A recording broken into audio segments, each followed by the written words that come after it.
अस्सलामुअलैकुम दोस्तों, I hope कि आप खैरियत से होंगे। आज हम मुकाबला जाती इम्तिहानात की तैयारी को मज़ीद आगे बढ़ाएंगे। उर्दू ग्रामर हम लोग पढ़ रहे हैं और अमली कवायद ये हिस्सा हमारा शुरू है।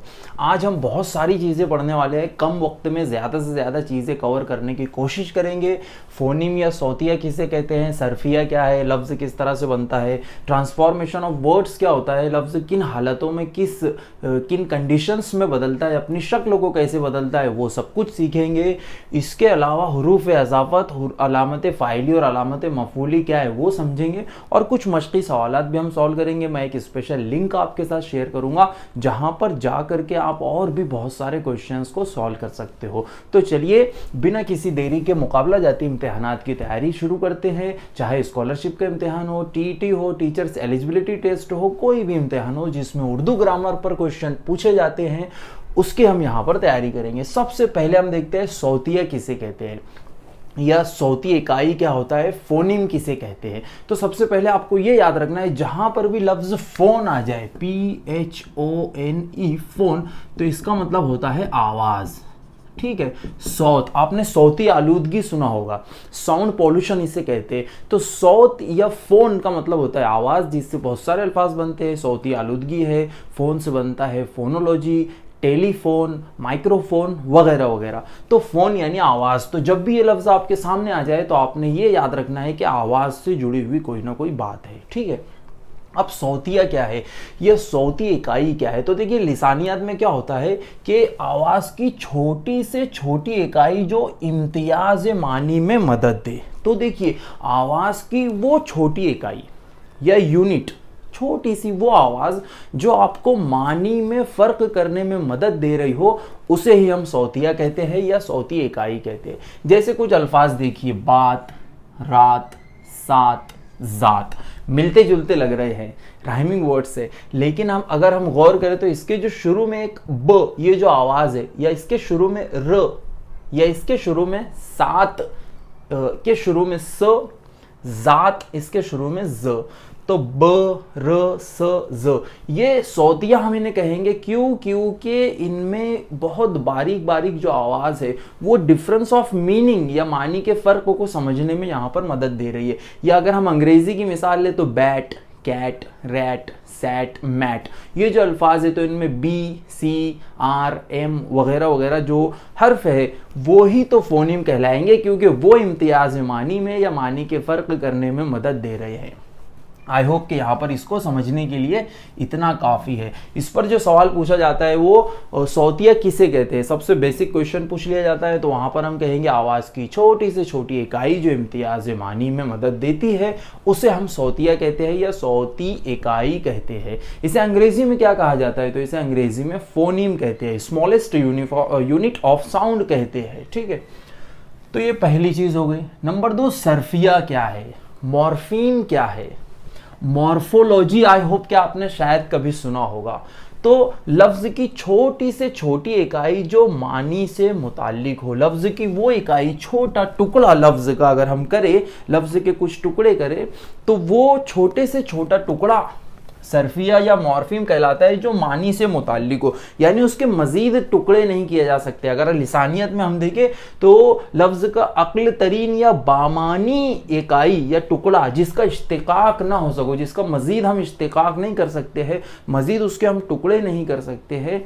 जैसे फॉर एग्जाम्पल इनकमिंग एक अंग्रेजी लफ्ज से हम इसको पहले समझेंगे।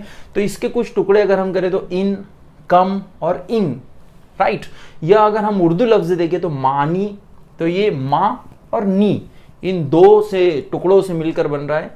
तरीन इस लफ्ज को अगर हम देखें तो तरी और नो। ठीक है, तो ये कहलाते हैं मॉर्फीम, यानी लफ्ज की छोटी से छोटी इकाई जो मानी से मुताल्लिक हो। ठीक है, अब लफ्ज क्या है, व्हाट इज वर्ड। तो अगर हम सौतिया और सरफिया इनको मिला दे तो हमारे सामने लफ्ज बन करके आ जाता है। आवाज़ की वो इकाई होती है जो बामानी होती है, जो मीनिंगफुल होती है। कोई भी लफ्ज़ आप देखिए तो उसमें आपको फोनीम और मॉर्फीम या सौतिया और सरफिया ज़रूर दिखाई देंगे। आप इस पर गौर कर सकते हो। अब जो लफ्ज़ होते हैं उनका ट्रांसफॉर्मेशन होता रहता है, लफ्ज़ हमेशा एक ही शक्ल में इस्तेमाल नहीं होते हैं, ये बात आपको याद रखना है। कोई भी लफ्ज़ जो है हर जुमले में एक जैसा, एक ही शक्ल में, एक ही हैयत में यूज़ नहीं होता है, बल्कि उसकी जो शक्लें हैं वो बदलती रहती है। किस लिहाज से बदलती है? कवायदी बुनियाद पर बदलती है। जो उर्दू का कवायद है, उसके जो उसूल है, उसके जो रूल्स एंड प्रिंसिपल्स है, उसके लिहाज से जो लफ्ज़ होता है वो अपनी शक्ल को बदलता रहता है। जैसे फॉर एग्जांपल जिन्स के लिहाज से बदलता है, मुज़क्कर के लिए कोई अलग लफ्ज़ इस्तेमाल होता है, मुअन्नस के लिए उसको बदलना पड़ता है। तो ये होता है जिन्स के लिहाज से तब्दीली। ट्रांसफॉर्मेशन ऑफ वर्ड्स हम लोग पढ़ रहे हैं। या तेदाद के लिहाज से बदलता है, कोई चीज़ एक है तो उसके लिए अलग लफ्ज़ का इस्तेमाल होता है, दो या दो से ज़्यादा है, जमा है तो उसके लिए अलग लफ्ज़ का हम इस्तेमाल करते हैं। जैसे फॉर एग्जांपल ये है, ये हैं, तो ये वाहिद के लिए इस्तेमाल होता है जुमले के आखिर में, ये जमा के लिए इस्तेमाल होता है। ऐसी बहुत सारी मिसालें होती है। सूरत के लिहाज से भी लफ्ज़ बदलते हैं। तस्गीर व तकबीर इसे कहते हैं, यानी कोई चीज़ छोटी शक्ल में है तो उसके लिए अलग लफ्ज़ इस्तेमाल होता है, बड़ी शक्ल में अगर वो चीज़ आ जाए तो उसके लिए हम अलग लफ्ज़ इस्तेमाल करते हैं। जैसे फॉर एग्जांपल किताब है, अब अगर छोटी शक्ल में किताब है तो उसको हम कहेंगे किताबचा, ठीक है, तो ये उसकी तस्गीर हो गई। क्या हो गई? तस्गीर। अगर किताबचा इसके हमको तकबीर करना है तो वो किताब बन जाएगा, यानी उसकी बड़ी शक्ल। इसके अलावा जो है सिफत के लिहाज से भी लफ्ज़ बदलते हैं। देखिए यहाँ पर मिसाल हमारे सामने एक किताब बनी हुई है।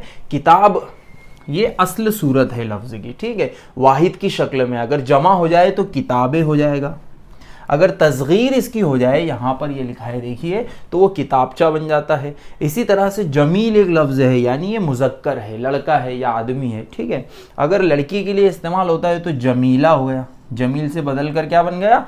जमीला हो गया। तो लफ्ज़ ने अपनी शक्ल को बदला है, ट्रांसफॉर्मेशन ऑफ वर्ड यहाँ पर हुआ है।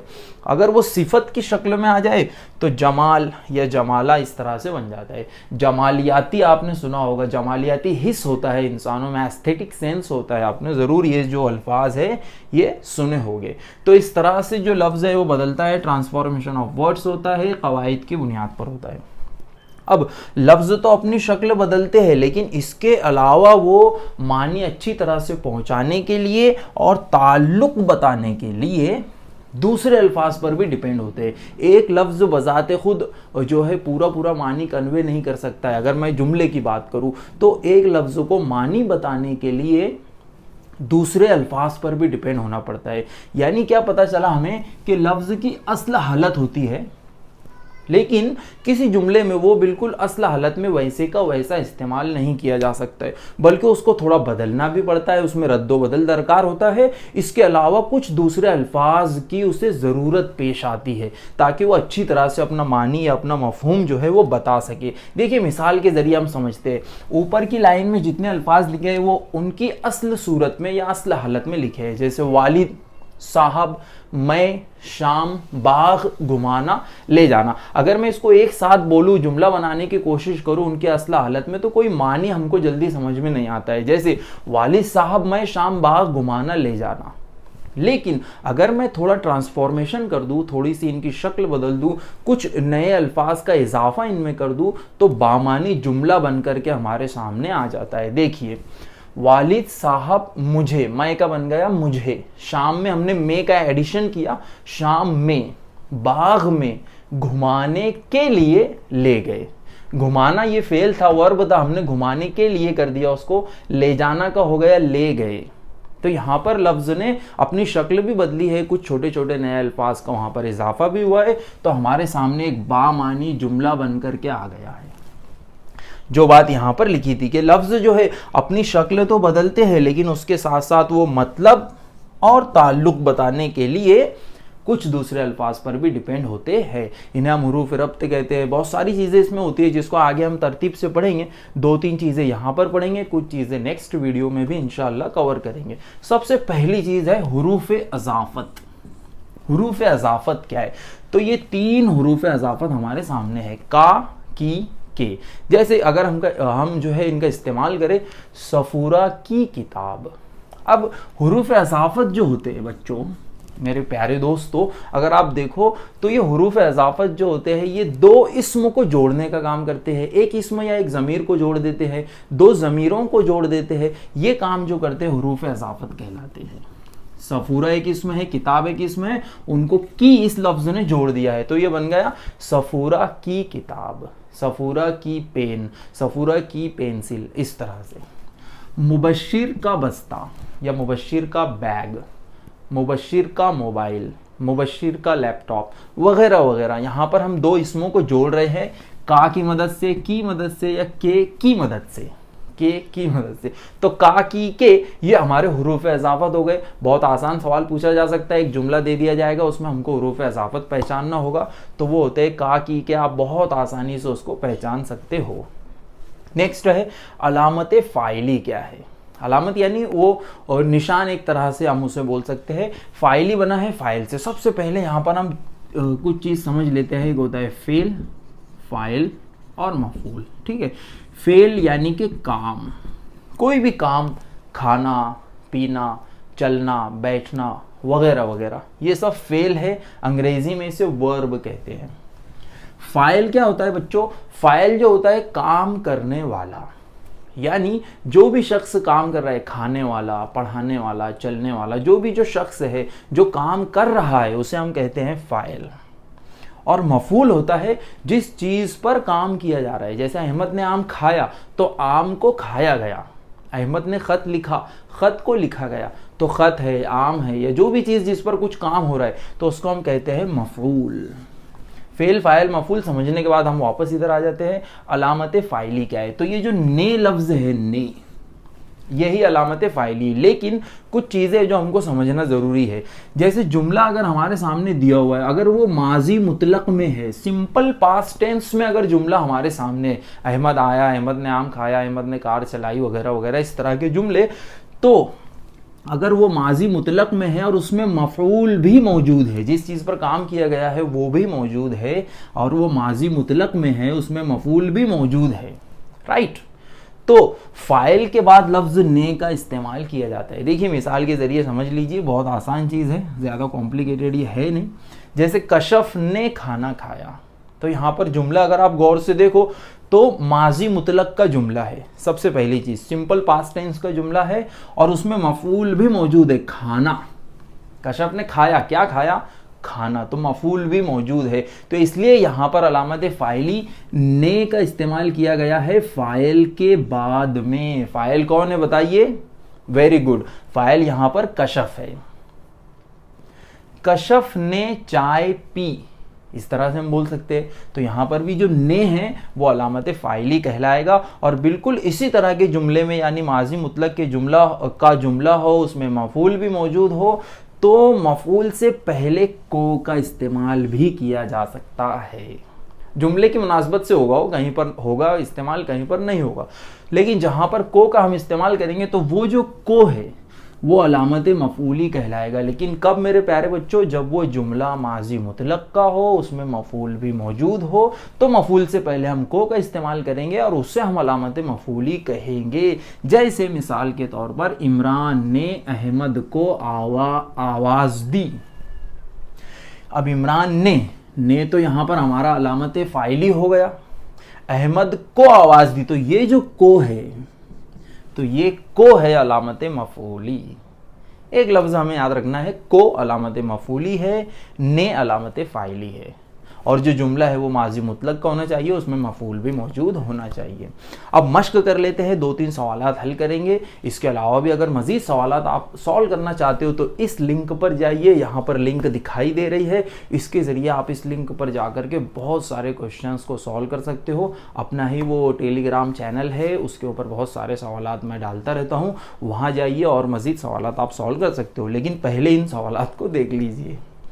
हुरूफ इज़ाफ़त, अलामत फ़ाइली और अलामत मफ़ऊली हमको पहचानना है। जो हमने मतलब आज सीखा है वही हमको यहाँ पर चेक किया जा रहा है, टेस्ट किया जा रहा है। नंबर 1, ये लैपटॉप मौज़म का है, तो यहाँ पर है का लिखा हुआ, ठीक है। तो ये क्या है? हुरूफ इज़ाफ़त हमने देखा था का की के, तो हम यहाँ पर लिखेंगे का, और ये क्या है?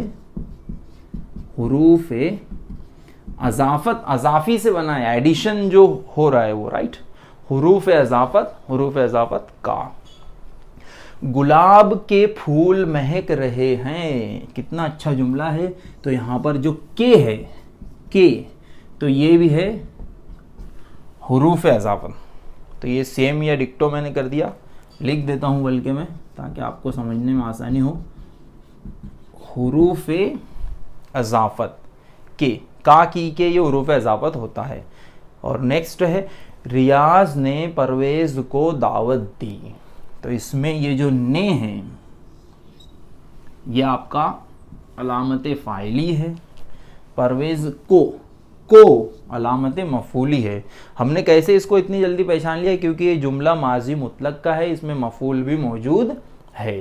तो आई होप कि आपको समझ में आया है। खूब मश्क करिए इम्तिहानात में, इसी तरह से कामयाबी मिलती है। खूब मेहनत, जहद मुसलसल ज़रूरी है। शुक्रिया।